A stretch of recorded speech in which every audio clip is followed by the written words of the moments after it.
Howl. The smell of smoke wakes me with a start.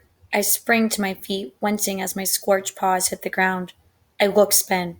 The smell of smoke is everywhere, but there are no flames in sight. I shake the ash out of my fur.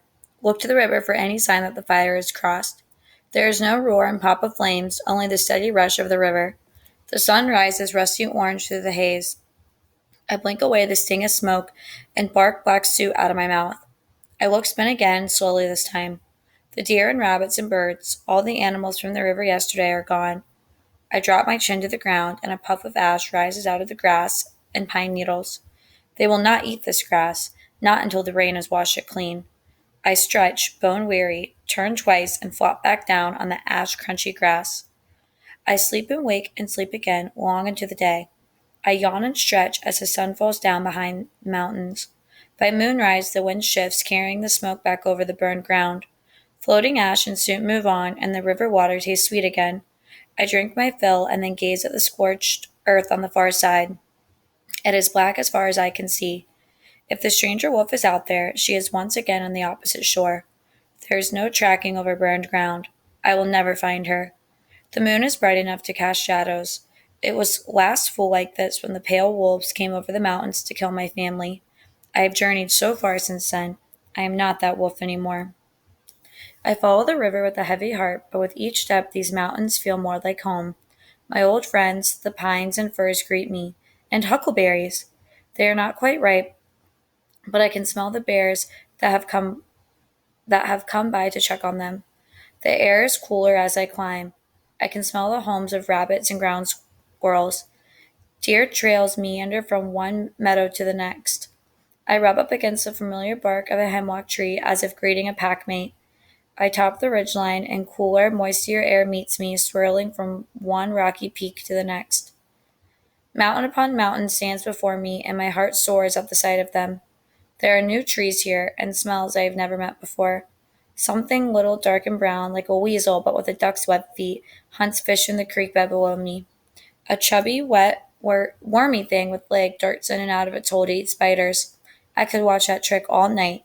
I walk on, breathing in the new and the unfamiliar smells until I stumble upon a gigantic tree. It smells like no other. It is thick-trunked and the color of fox fur. The needles fan out like a bird's wing. I look up and up and up. Eagles could not find the top of this tree. A chill runs through me at the sight of it. I lower my tail and nose touch it with respect, the father of trees. I curl up to rest in the soft, springy tree droppings. The familiar deep hoots of the big owl and the short eye screeches of the little owl keep me company through the night. Thinking of my family, I search the homeward horizon for the wolf star. It will rise just ahead of the sun. I miss my family more than I have missed them my whole journey long. They should be here with me.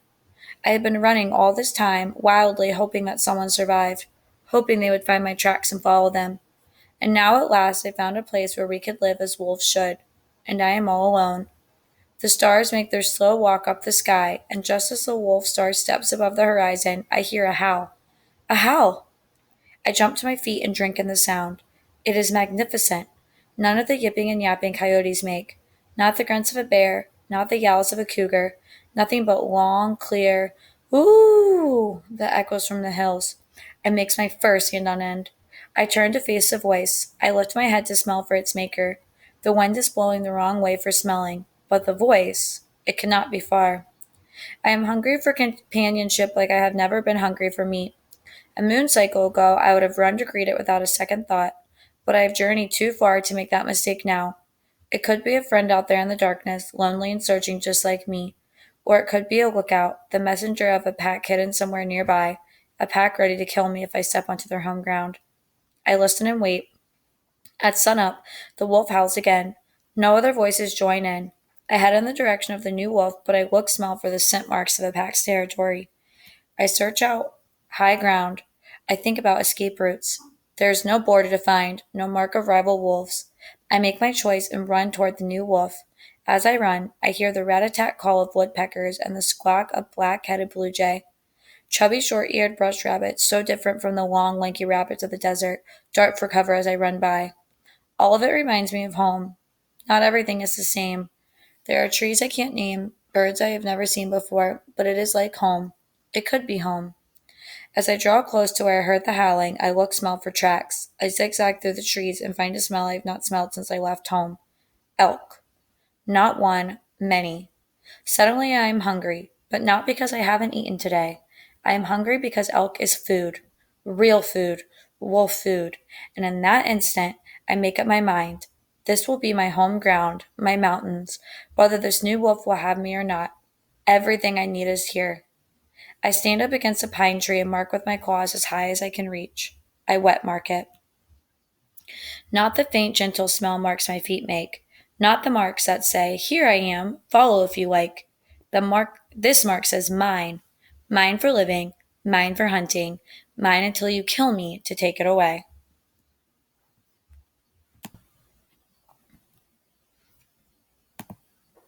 Pack. I am ready now. I howl to the new wolf. I put all my strength and all my hopes into the howl.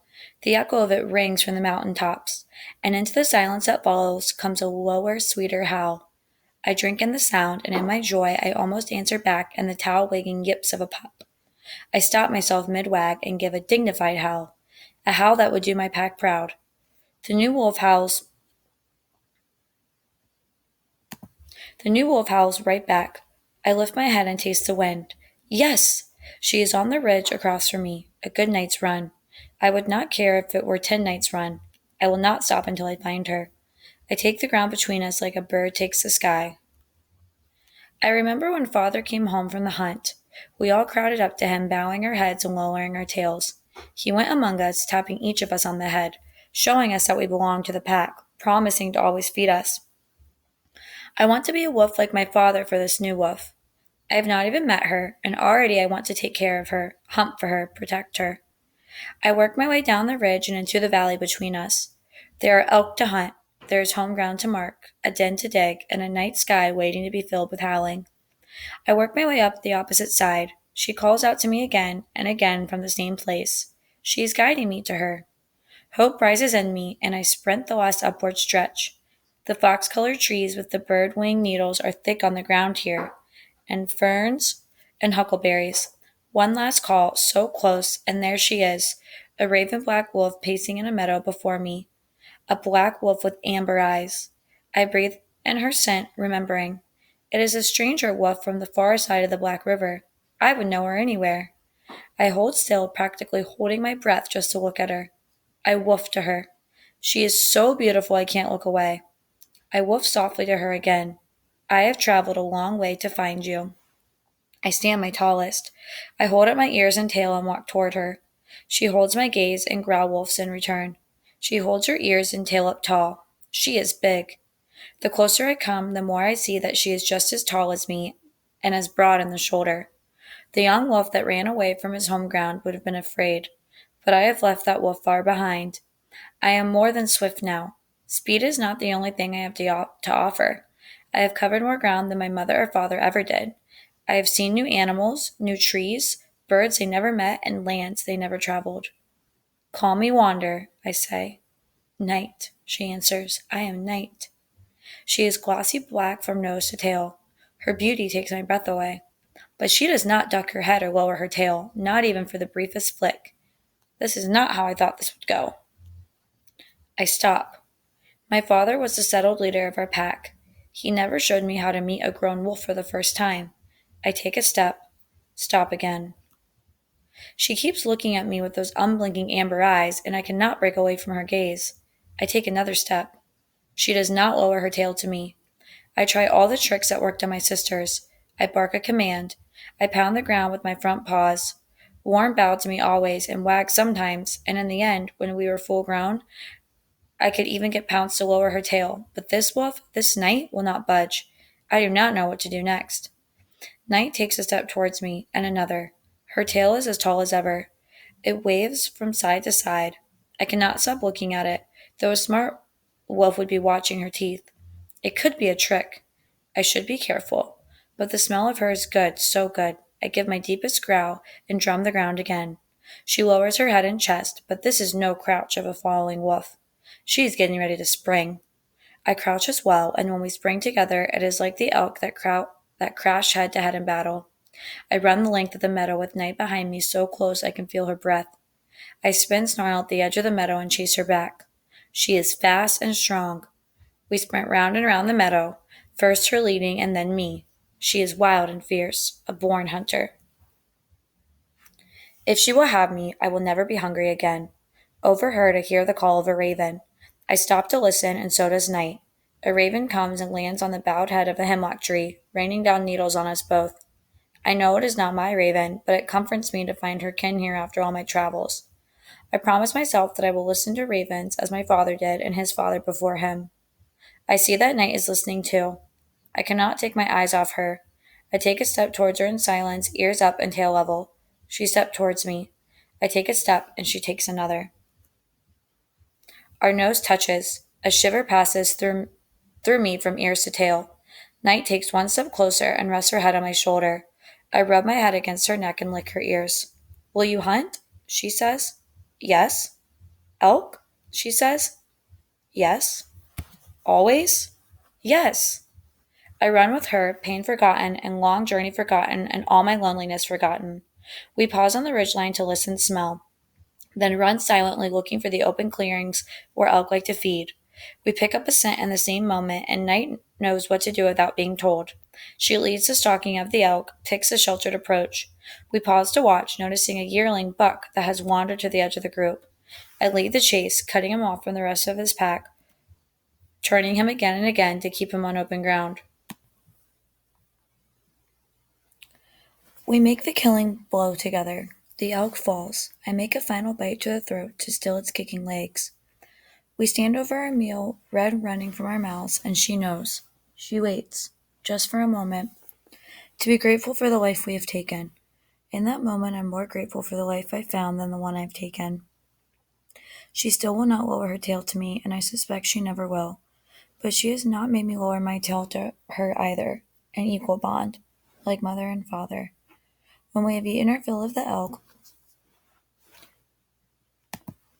and left a share for coyotes and ravens, I am fuller than food alone could ever make me.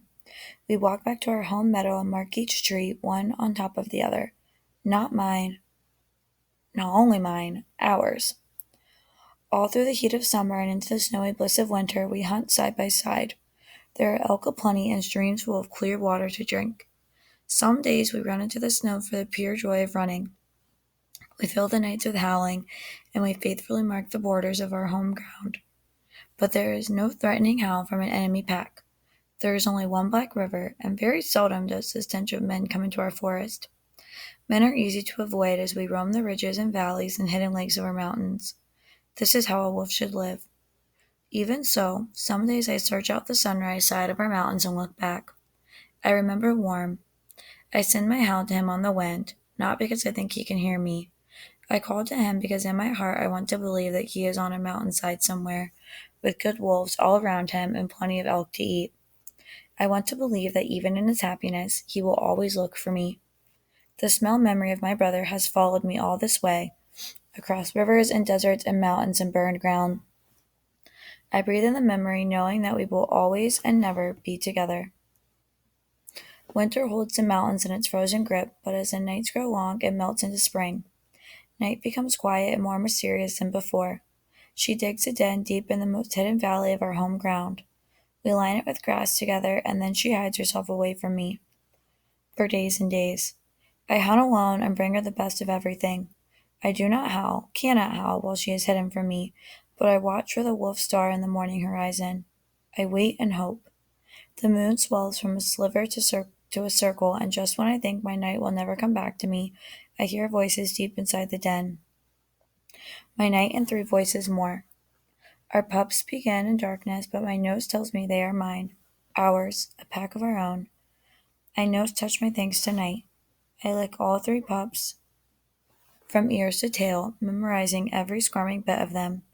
Every step of my journey was for this. Beautiful this. I lift up my head and sing their names to the wolf star that watches us all.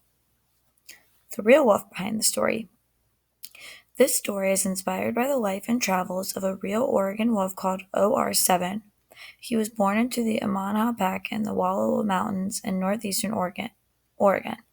Biologists fitted OR7 with the radio collar. This allowed them to track his movement, to help protect livestock, and to learn more about how wolves behave. Here's a picture of him in May 2014.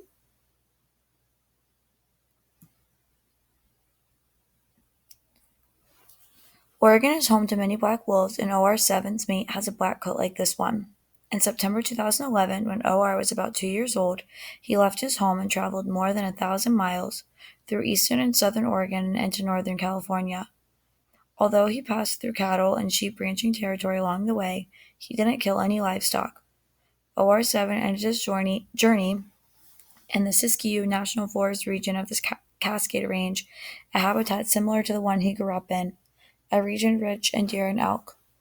Then he found a mate where no other wolf had been seen for nearly 70 years. In 2014, the pair had at least 3 pups who survived their first winter, and in the summer of 2015, when the pair had a second litter of pups, they were named the Rogue Pack because they live in the Rogue River watershed. OR7 was given the name Journey in a naming contest involving school children around the world. As of this writing, Journey is about 10 years old, a brilliant accomplishment for a wild wolf. Most don't live half as long. He and his mate had a 5th litter of pups in the spring of 2018.